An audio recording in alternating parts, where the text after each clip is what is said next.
Okay. Hello, thank you for watching. This is just going to be a quick video. Hopefully, I don't ramble too much. Ultimate doesn't matter. For this, I would suggest you try Deadbolt. If you want, though, you can go with the fence system to make this a Biocore build. It's pretty simple to do that. I just wouldn't recommend it. Paracelsus generator is going to be the main thing here, and we're going to make this much stronger with our deck. Invulnerability Anchor is just a very good card. It's definitely something the survivors are going to have to deal with and take out first, otherwise they're just not going to be able to move on. Omniscience is just a little too random for my liking. I usually don't get good stuff from this, so I don't love it. And then Hypercharge, of course, is like the workhorse, you know. When you have Hypercharge, this deck just becomes a monster. Like, I mean, it's bad enough in areas 1 and 2. Like, at times, you will probably feel like you have Hypercharge, just because of the way the whole deck flows and works. But Area 3 just, it's so nightmarishly hard. So that's going to be what you want to use.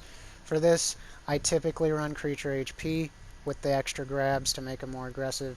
This just makes it so that the things that you put down don't get wiped very easily, and it makes them have to spend more and more and more, and that's pretty much what this deck does, is just give them more and more and more. For the deck, you can pretty much have whatever you want here in the way of zombies. I would say keep your deck around the 3-cost area, and then maybe a couple of expensive things. This is a little bit more on the expensive side, but that's sort of the beautiful part about this, is you actually do want to pick things that cost just a little bit more because they're going to be tougher to kill. These are my 2 main sprays that I always use. This, I've changed around a lot with this. The Invincibility Dart is very good, especially in Area 1, because it gives you the option to swarm up a room and then just hit that swarm with the dart, and they can't just cheese you and throw grenades and stuff like that. And it also kind of gives you like a splash, whereas the barrier just kind of defends one little spot. But the barrier is fast. It can be placed very quickly, and I like that, and it's cheap.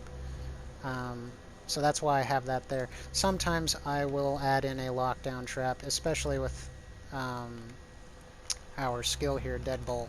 It's very, very nice, especially when you have a lot of spammy stuff. So I'm going to try and show a match really quick to show what you might do when you, with your starting hands and how you want the match to go. I'm going to try and cut out as much as I can, but for whatever reason, well, I mean, I get all this stuff off of PlayStation 4, so I can't really edit stuff yet. Anyway, we'll be right back. Okay, perfect. Great start. Alrighty. So, I actually started this a little too soon. Now, this isn't super ideal. Okay, perfect. See how quickly, like, you can start to really pile things on? And I mean, all it takes is a little bit of patience, and you're going to have that right at the beginning of the game. They're going to be getting their items, they're going to have to walk around and try to get to your first big thing, and by that time, you're going to have lots of stuff either already placed or what have you. And the way this build sort of ends up working is like you're gonna get these cards that are 1 cost. Oh, that's beautiful. Right here, this is what you want. Discount, energy, booster creatures. We did have the discount earlier, so now it went back up in price, but as you can see, went right back down, and then we can do some more swarming here. Maybe put a wall up, you know, and then you got that creature booster, more 1-cost cards. Look, we got discount again. And now, you know what I mean? We could just keep it going. Well, the reason why it didn't work just there is because I already had the discount going, so... Virus But anyway, that's why that didn't go down in price. But the more you cycle, you know, like, the better off you're set up, the more you can just keep it going.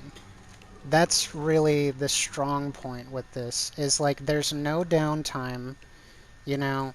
At first, you're gonna be weakest in the very beginning because you're not gonna have any discounted cards, and you're gonna have to wait longer, and you might not get the best hand and stuff like that. But as soon as they go, oh, I mean, not even to Area 2, like this will get harder on them as soon as you get discounted creature booster. So it's very oppressive and claustrophobic for them when they're constantly getting thrown stuff their way. They're gonna wonder, it's like, how is he able to get all of these really high-priced cards out so quickly? And the thing that's nice about it is that you're gonna run into situations where, like, God, bad hand. What? Did he notice Jan in there? Wow, that is a bloodthirsty zombie. Fresh Blood 3, folks. Anyway. So, you want to spend all your one-cost stuff, usually as soon as you can get it, unless you're low on energy and it's not going to help you. But the more you can cycle these kinds of cards out, the better. But if you're full at energy, like I'm just sitting on right now, you don't have to worry too much about spending stuff. And I don't think I mentioned this yet, but Barrier is a very skill-dependent card. If you don't use it right, it's not going to help you very much, in which case I would just take the Invincibility Dart.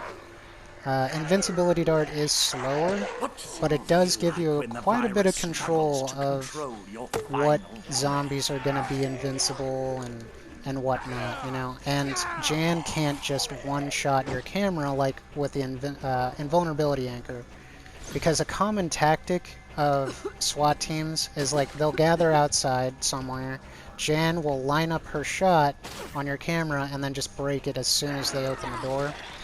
So with the Invincibility Dart, you can actually hit them with it, and even if the camera breaks immediately, they still will be able to tank anything for like 2 seconds.